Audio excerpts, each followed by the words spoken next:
And welcome to the Dr. Bob Show. Do you know where your thyroid gland is? We're going to learn that tonight. Do you know what hormones are produced by the thyroid gland? We're going to learn that tonight. I call the thyroid gland the great masquerader because it can produce a lot of symptoms. The diagnosis, we're going to learn how you diagnose thyroid disease tonight. It's quite easy for specialists like Dr. Bill Law, my guest. Dr. Law is a board-certified endocrinologist, deals with thyroid disease every day. He'll be answering our questions. Hello, I'm Dr. Robert Overholt, and I'll be your host for the next 30 minutes on the Dr. Bob Show. Later on, we'll be talking about, can young people less than 50 have strokes? Yes, 15% of strokes are due to people under the age of 50. So we'll want to learn what the symptoms are and how we can prevent them and what we can do not to have a stroke at a young age. How old are you? And a lot of information. You'll want to stay tuned.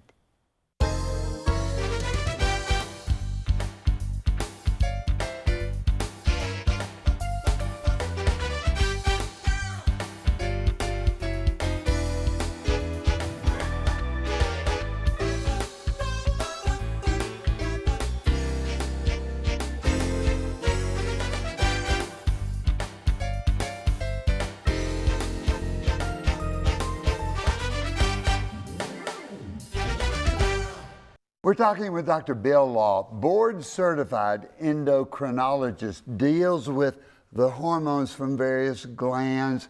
We're going to be talking about the thyroid gland, what symptoms it produces, what's its purpose, and what controls it, and how it affects you and me. Dr. Bill Law, welcome to the Dr. Bob Show. Thank you, Bobby. I love your orange tie. What's that for? We are here today honoring our wonderful UT men's basketball team, which had such a wonderful season, represented our university so well, and I just wanted to tell them we're proud of them. I'm going to have to cower in my red tie because a lot of other teams have red. I started to wear orange tonight also. At least it's not Alabama. That's well, sort of. I think, let's talk about thyroid gland. Where is the thyroid gland located? Well, I just happen to have Miss Sue here. Now, this Miss Sue is my thyroid, and she sits right about here, just below your voice box, Adam's apple. It kind of wraps around your breathing tube. It sits just above the collarbones in most people. This is about actual size of a regular thyroid, an average-sized person. When you're looking at television and you see somebody swallow, can you tell that their thyroid gland is enlarged sometimes? Often you can if they have a nice thin neck. Yeah, thin neck and yeah. a big thyroid, you can see it so easy. So we always want to keep our eyes open. What does the thyroid gland do? It is there, as far as we know, for one reason, and that is to make a hormone, which we call thyroid hormone. That sounds logical, doesn't it? I'm sorry? That sounds logical. Absolutely. So the thyroid hormone, what's its purpose? Thyroid circulates in the blood, and it affects every cell in the body. It regulates the protein synthesis, the rate of metabolism. And every cell in the body can be affected by the thyroid levels. So if a thyroid gland is underactive, what's the effect on the person? Everything sort of slows down. And how about if it's working too hard, if it's putting out too much hormone? Well, then you kind of look like Bobby Overholt. You're really souped up, everything speeds up. Sometimes it speeds up way too fast, though. You can actually the heart can go fibrillating on you, and then it doesn't pump very well. And so you can get a lot of symptoms from both. Tell me about if somebody is, I don't feel good, and it has to be my thyroid that's bothered, and they tell the doctor they want to be on thyroid. Is that a common thing to happen? Well, you know, if I could cure everybody that was tired and had trouble with their weight with thyroid hormone, my first phone call would be, hello, Acme Construction, I need a big parking lot between here and Atlanta, because I'd have 100 million people outside my door tomorrow. The point is that many patients will have symptoms that can be made a lot worse by too much or too little thyroid for that matter. But the sad reality is that most people that have trouble with fatigue and difficulty controlling weight, it's not due to their thyroid. But it's worth looking for, because if they also have thyroid problems, we can treat that and remove that extra misery from their life. Is the treatment easy? Very easy. Very easy. It's for low thyroid, it's one little pill a day, it's dirt cheap, and it has no side effects because it's just a natural hormone. Body doesn't care less where it comes from, it just needs a certain amount. We got that in the pill. So if we can replace it, if it's an easy thing to do, what are the symptoms that an underactive thyroid gland causes that we should think about? Well, the reality is the body tends to compensate when it's early on. If the thyroid starts getting weak, it's sort of like your car. If you're driving on level ground and you come to a hill, you can keep that car going the same speed for a pretty good while just by giving it more gas. Well, the gas pedal for the thyroid is up here in the brain. It's the pituitary gland, and it makes a hormone called thyroid stimulating hormone, TSH, and that's the earliest sign of a failing thyroid. So that's the test the doctor always needs to check first, because that's like your early warning sign. When it starts going up, it means the pituitary is having to work harder and harder and whip that poor little tiring out thyroid to try and get more thyroid out of it. Problem is, sooner or later, if that hill's pretty steep and the engine gets weaker, you run out of gas. And then you start getting symptoms of not enough thyroid. Everything starts slowing down. You get fluid retention, you get more tired, you can't think as crisply, you tend to gain some weight. And so he causes symptoms. Are they usually, they come on real fast, or are they just slow? It's very, very sneaky. It just sort of creeps up on you.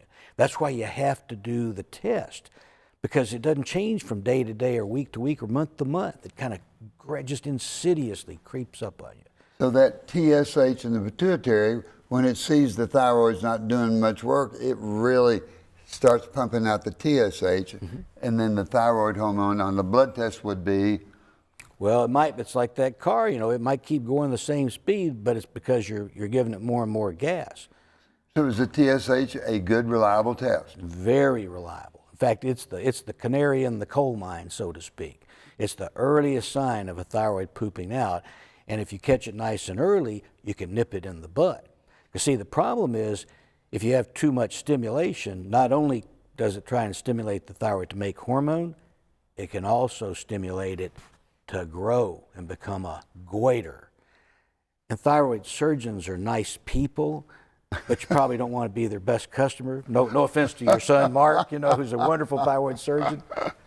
So, thyroid disease, low thyroid, more common in women or more common in men? It's one of the few things that's a lot more common in ladies. We get the short end of the stick. That's why there's a lot more old ladies than there are old men. Yeah. What is Hashimoto's disease? Where does that go with somebody? Hashimoto is the most common thyroid trouble by far. Most common by far. What does it do to a female's thyroid gland? It can make it get bigger, turn into a goiter, and it can also cause it, or it can also cause underactivity. A lot of people develop both, enlargement and underactivity. So the treatment for that would be with? That little thyroid hormone pill. Cheap? If you got to have a problem, pray that it be a low thyroid. The medicine is inexpensive or expensive? $4 a month at Walmart, cash money, no insurance. It doesn't get any better than that. Do you have to take it every day, or can you sort of maybe cut it in half? Do you have to follow what the doctor says? Oh, unlike a lot of medicines, thyroid is very persnickety. They actually make 12 different doses of thyroid, more than any other medicine made by far commercially. And some of those doses are only 10% apart. It's very finely tuned. And there's a lot of things that can interfere with the absorption. So you have to take it exactly the right way. You want to take it on an empty stomach when you first get up, by itself, water only, then give it about 45 minutes. You know, have your bath, shower, get dressed, do your hair, get all gorgeous for the day, you know.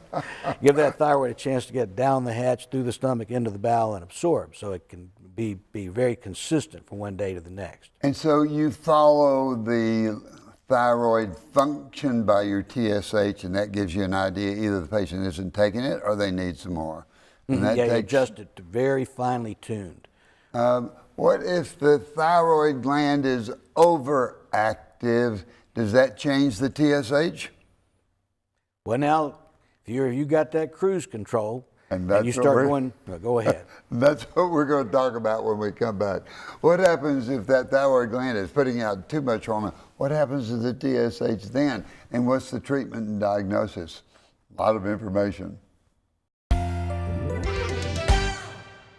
We're talking with Dr. Bill Law, board-certified endocrinologist. We've been talking about the thyroid gland located in the neck.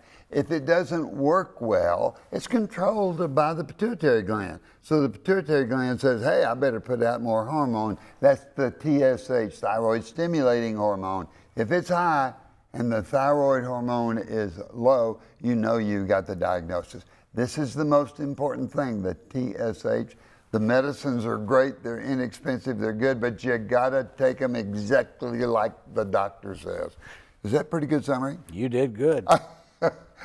for an old allergist here. So tell me about an overactive thyroid. What happens then? What's it like? What are the symptoms? How do we diagnose it? Overactive, frankly, is a lot easier to diagnose because it typically comes on more rapidly, and it changes the way you feel a lot more intensively. People start feeling very hot-natured. They get real nervous and trembly and sweaty, and heart beats real fast.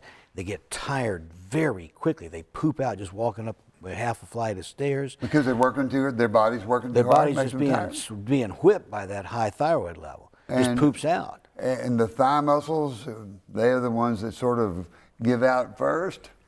People, I've treated some of the UT ball players that got overactive thyroids, and boy, their performance just drops like a stone. They can't keep up. So- Just tires them out so quickly. So overactive, sweaty, fast heart rate. If the thyroid gland gets too active, does it do anything to the eyes, for instance? Well, the thyroid itself doesn't do anything to the eyes, but there's a type of overactive thyroid called Graves' disease. Named not because it puts you in a grave, hopefully, because old Dr. Graves described it. Bad choice of names. But it causes the eyes, one or both eyes, to kind of get real prominent, sort of bulge out. They may get real puffy and red and itchy and teary, and sometimes you get double vision. But that doesn't correlate real well with the thyroid part of it. You could have a minimally abnormal thyroid and real bad eye changes, but most people that have real overactive thyroid don't have any eye changes at all. But the eye problems are very strange. We don't know why people get those. So I jumped off the wrong rabbit trail there. Let's go back to the overactive gland. What does the TSH do? What does it think when the gland is putting out too much stuff? Well, if it's the only thing the body can do is just to not stimulate it. So it's the opposite.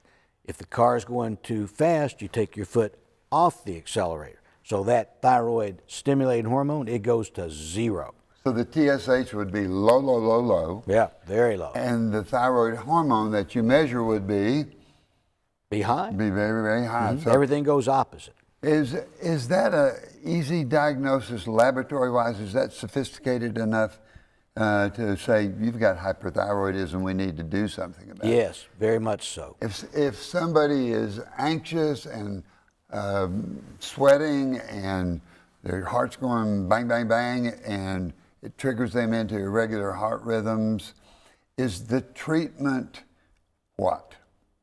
Well, the first thing you need to do is to get the thyroid levels back to normal.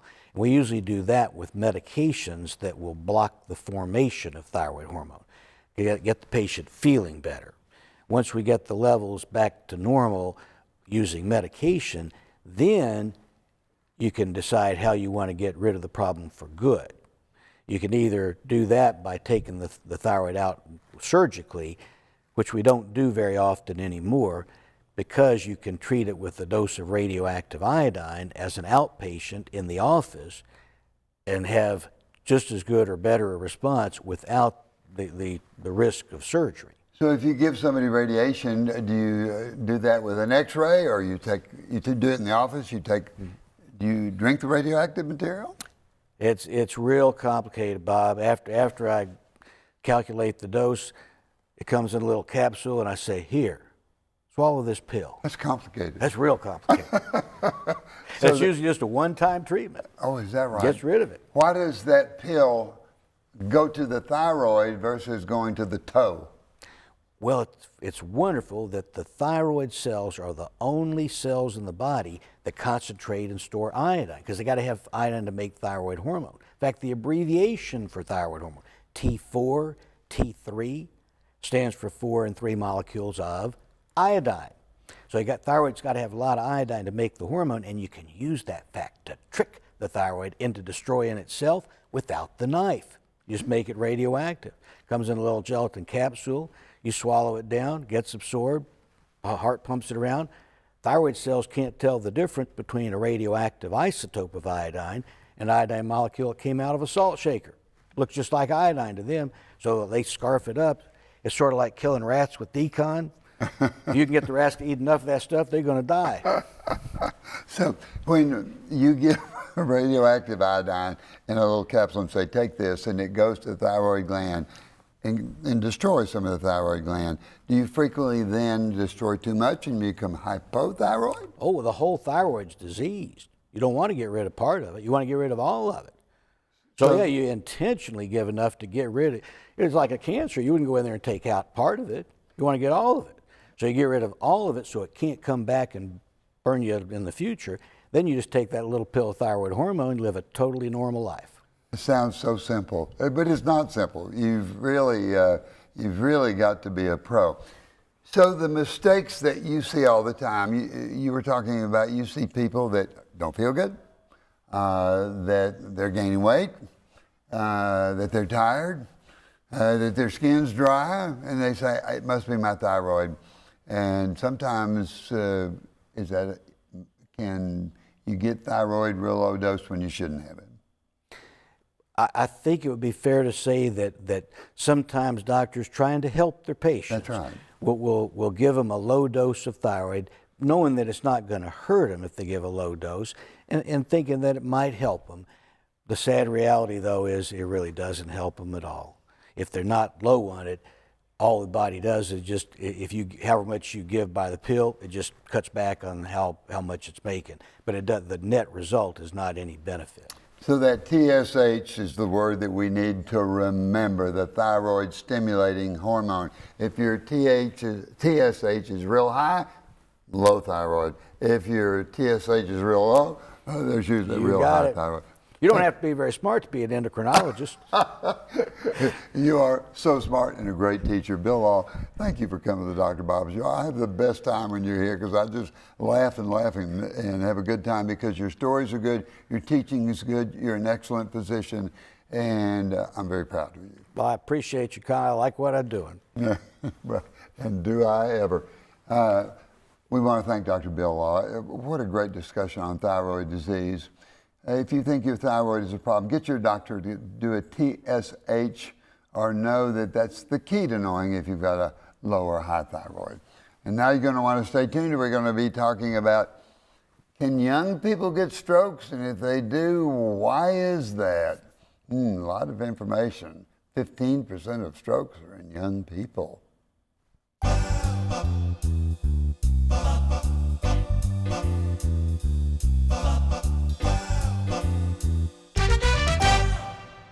I want to thank Dr. Bill Law. Wonderful discussion on the thyroid gland, overactive and underactive, controlled by TSH. And now for questions from you, the viewer, that I think will be important to your health. Dr. Bob, can young people have strokes? Good question.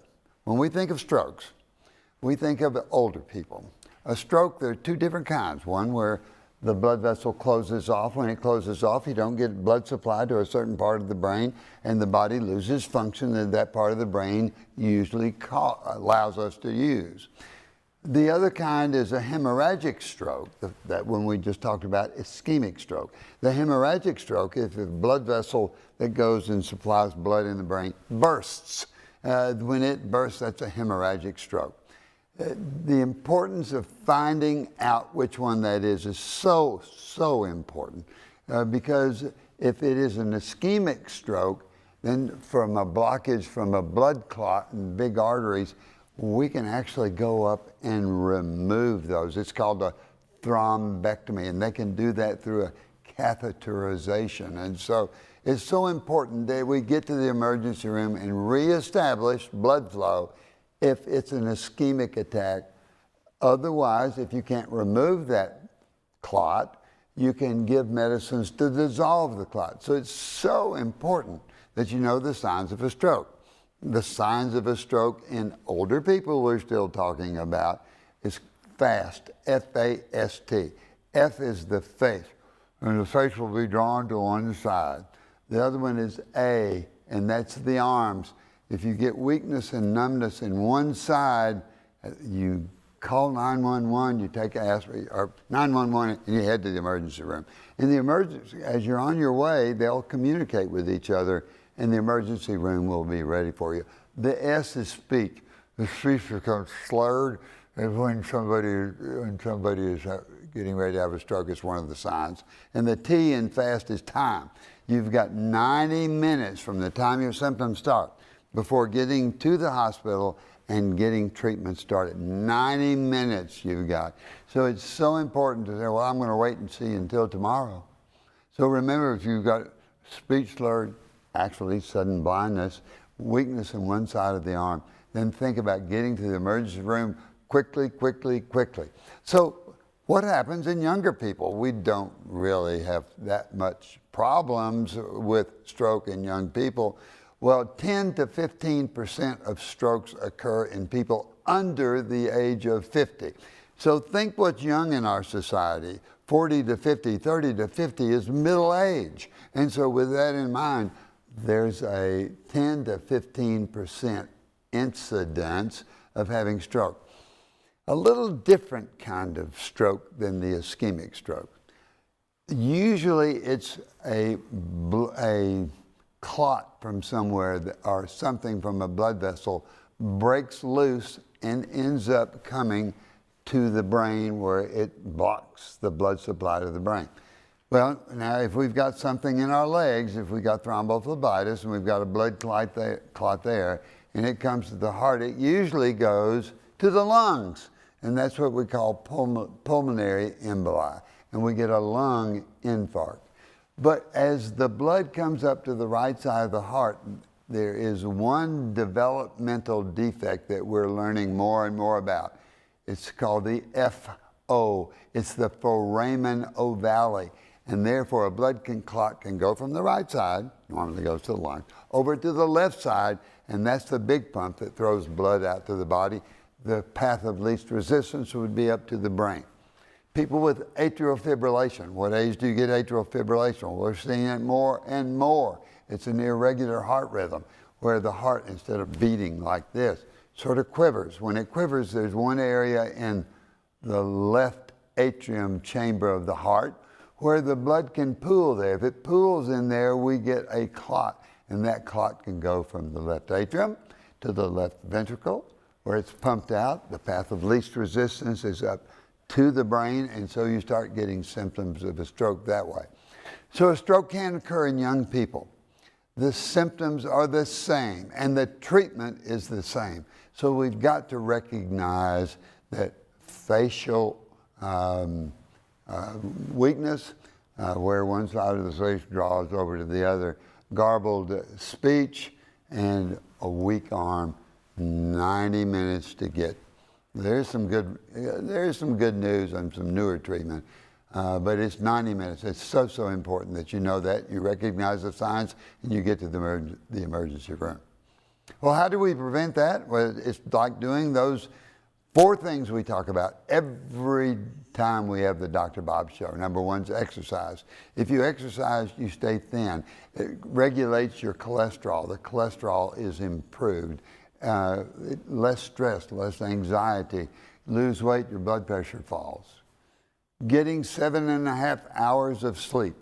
So important that we're sleeping well.